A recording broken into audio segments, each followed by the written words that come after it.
que faz um advogado condominial? Essa é a pergunta que eu acho que muita gente nunca deve ter ouvido falar, inclusive, nesse termo. O que faz um advogado condominial? Primeiro, a gente tem que começar falando que praticamente 50% da população brasileira vive em condomínios. Então, um condomínio ele é uma empresa que não é regulamentada. Ele tem um CNPJ, mas ele não foi feito para ter lucro. Então, ele vai ter os custos dele ali mensais, ele vai ter que ter uma arrecadação, ele tem um síndico, que é o CEO do condomínio, né? A gente coloca, a palavra CEO está em moda agora, mas seria o CEO do condomínio. E essa pessoa, ela é eleita para gerir o condomínio. E os condomínios, eles têm vários tipos de particularidades, desde a inadimplência dos condomínios, como a própria forma de como se vive dentro do condomínio. Então, a gente entrou nessa área, é uma área nova, é uma área que tem mais ou menos uns 9, 10 anos. Ela foi desmembrada do direito imobiliário, ela estava dentro do direito imobiliário antigamente, e criou-se pernas sozinhas e acabou caminhando. E hoje, cada vez mais, a gente está tendo profissionais. Só que ainda existe muito pouco advogado de condomínio. Então, a gente tem, por exemplo, só em São Paulo, mais de 10 milhões de condomínios. Caraca! 10 milhões? Por aí. Caramba. Se eu não estiver errado. E não tem advogado para tudo isso, né? Então, eu brinco que... Não sei se São Paulo ou Brasil, tá, pessoal? Só para me rememorar. Não, mas São Paulo mesmo não seria algo surpreendente, porque só aqui dentro tem o quê? Tem uns 5 milhões de habitantes, não tem? Tem. Dentro Tem mais. São Só 12 capital, né? milhões, Só capital. 10 a 12 Então, milhões. o estado deve ser absurdo aí, né? E dentro disso, nós temos pouquíssimos advogados na área. E o condomínio nada mais é que uma empresa, como eu falei para vocês. Se vocês pegam um condomínio que tem 20 apartamentos que valem R$1 milhão, em valuation ele tem R$20 milhões. Então, você não tem um advogado para ajudar alguém a administrar um patrimônio de R$20 milhões é algo que é impensável hoje em dia. Óbvio que o mercado foi levando isso durante o tempo. Antigamente era só o síndico, depois só a administradora. E hoje o mercado condominial entende que o advogado de condomínio ele é essencial. Em 5 anos, eu acho que praticamente todo condomínio vai ter um advogado fazendo a sua assessoria ali. É importante. Quais são as principais causas assim dentro? Você age, na verdade, para que causas judiciais não aconteçam, né, Igor? O nosso trabalho ele é 70% preventivo. E o resto é contencioso, né? Nosso trabalho é evitar que o processo exista dentro das normas condominiais. O condomínio ele tem como é que eu posso te explicar? Ele tem 2 documentos previstos em lei, a Convenção do Condomínio e o Regimento Interno. A Convenção do Condomínio é como se fosse a Constituição do Condomínio. E o Regimento Interno é como se fossem as leis gerais. A Convenção, especificamente, ela tem alguns tópicos que ela é obrigatória por lei. Administração do condomínio, assembleias. Todo o resto você consegue colocar, desde que não confronte a lei. Só que não é um documento tão maleável, ele é mais engessado.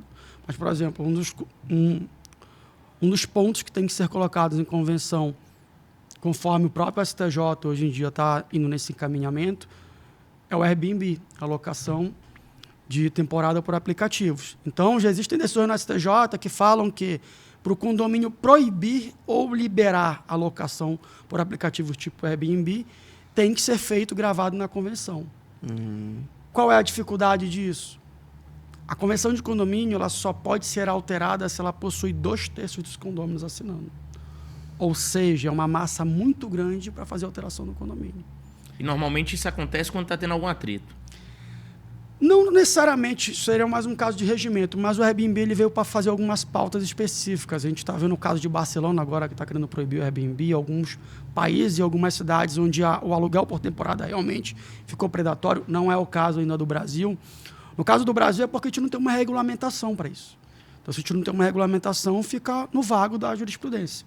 Então, por exemplo, tem jurisprudência em Florianópolis que na praia foi proibido o Airbnb, que teoricamente aquele condomínio ali foi criado para esse tipo de locação, e no centro foi liberado, que seria ao contrário. Então, existem várias decisões divergentes. O STJ, num caso específico, não é uma decisão erga omnes, ou seja, uma decisão para todo mundo seguir, ele falou, olha, esse caso aqui vai ter que ser gravado na convenção. Tiveram outras decisões do Superior Tribunal de Justiça nesse sentido, e hoje entende-se que é esse o caminho, até ter uma regulamentação. Mas a convenção do condomínio ela dá muito mais trabalho em relação a isso.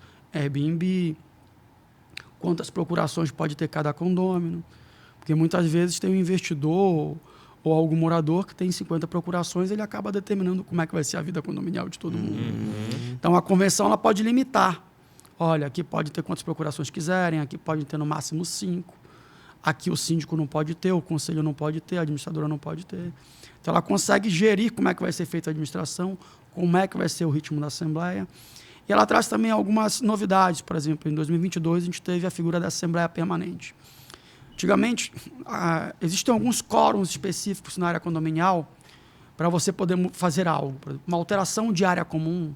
Se eu quiser mudar uma garagem para virar um parquinho, eu preciso de 2/3. Para alteração da fachada do condomínio, eu preciso de 2/3. Tudo isso é previsto em lei? Em lei. Em lei. Em lei. Tá. Independente do que é acordado em assembleia? Tudo isso é previsto em lei. São os quóruns específicos. Alteração da convenção de condomínio, 2/3. Então, antigamente, você não conseguia fazer nada disso. Porque, por exemplo, se você pega um condomínio de 100 pessoas, 2/3 vai dar mais ou menos ali umas 700, 70 pessoas. Colocar isso dentro de uma assembleia, numa sala, é muito difícil. Muito difícil. É uma assembleia que tem que ter um apelo muito grande. Então, muitos condomínios você vai verificar aí que a convenção é de 85, 91, 2000. Tem mais de 20 anos, porque nunca conseguiram. Caramba. E aí, em 2022, veio uma lei que criou a figura da Assembleia Permanente. Ela criou um sistema no qual, se a Assembleia não conseguir aquele quórum específico de 2/3 naquela Assembleia, o presidente da Assembleia pode transformar ela, com a autorização dos condôminos ali presentes, em permanente por até 90 dias. Então, a Assembleia fica aberta no tempo. E eu posso ir atrás dessas assinaturas, desses votos, em até 90 dias. Se fosse um abaixo-assinado, digamos assim. Existe, não é fosse um abaixo-assinado. Como a Assembleia ficou pelo tempo... É como se a Assembleia iniciasse e ainda não terminou. Ficou aberta. Então, você pode escolher os votos, pode pedir para o pessoal ir votar na próxima Assembleia. Os que votaram na primeira não são necessariamente... A lei já fala alguma coisa sobre votos digitais? Tipo, eu crio um aplicativo... eu crio até uma ideia interessante. Um aplicativo para condôminos. Em que eu não consigo reunir todos pessoalmente. Eu não sei se a lei autoriza ou não. E aí, nesse aplicativo, as ideias surgindo... Fazer algo online, né? Online, e que os votos seriam por lá. Vocês têm 2 dias para fazer os votos. Essa lei de 2022, que me falha a memória, isso que alterou o Código Civil, está no Código Civil, trouxe também a figura da Assembleia Virtual. A figura da Assembleia Virtual, na verdade, ela nasceu na pandemia. Em 2020, automaticamente nasceram as Assembleias Virtuais. E muitas empresas criaram aplicativos para condomínio. Porra, perdi o time. Várias criaram. Vacilou, Gabriel. Várias criaram. Mas, Gabriel, ainda está em tempo, tá? A área condominial é uma das áreas mais subvalorizadas do mercado e onde tem muito dinheiro, tá? Não é à toa que muita empresa está migrando para lá. Não só a advocacia, tá? Porque é uma empresa que ela não é feita para dar lucro, como eu falei no começo. Mas ela tem os custos de serviço. Ela arrecada e paga. E o CEO dela, diferente de uma empresa normal, que pode querer trocar de carro no ano seguinte, fazer algum tipo de modificação na cabeça dele, o síndico ele tem a obrigação de pagar as contas pela lei. Senão, sai do bolso dele. E ele recebe salário para isso? Recebe sim. Está incluso lá no plano de contas do condomínio. Entra como custo, né? A gente vai chegar lá. Explicando para você. Em 2020 foi criado essa Assembleia Permanente, junto com a virtual, na qual regulamentou que foi criado... Perdão, em 2022. Regulamentou que começou a ser usado em 2020 por causa da pandemia. Só que em 2020 não tinha regulamentação nenhuma. Aí veio 2022 e falou, olha, a partir de agora... Mudou-se o Código Civil e as assembleias virtuais estão regulamentadas. Só que elas têm que ser feitas em ambiente seguro, todos têm que ter o direito de voz e fala, e a administração não é responsável se cair o sinal. Porque eu vou impugnar essa assembleia porque eu não consegui falar. Existem as assembleias virtuais, as assembleias presenciais e uma assembleia que o Satanás criou, que é a híbrida. Que é a presencial e virtual. Que muita gente acaba fazendo, porque existem pessoas que não conseguem descer presencial, mas se falha a conexão, o presencial fica parado. Se o presencial fala muito alto, o virtual não ouve. Então é uma confusão gigante. Caramba. Então eu não oriento Ainda mais faça. em condomínios com grande número de pessoas. A gente fez isso num condomínio que tinha 500 unidades.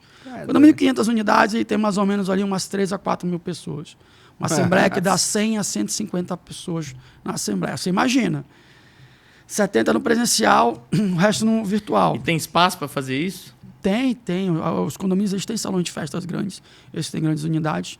Mas o pessoal do virtual está muito à frente, tá? A gente tem boas empresas aí que cada vez mais se capacitam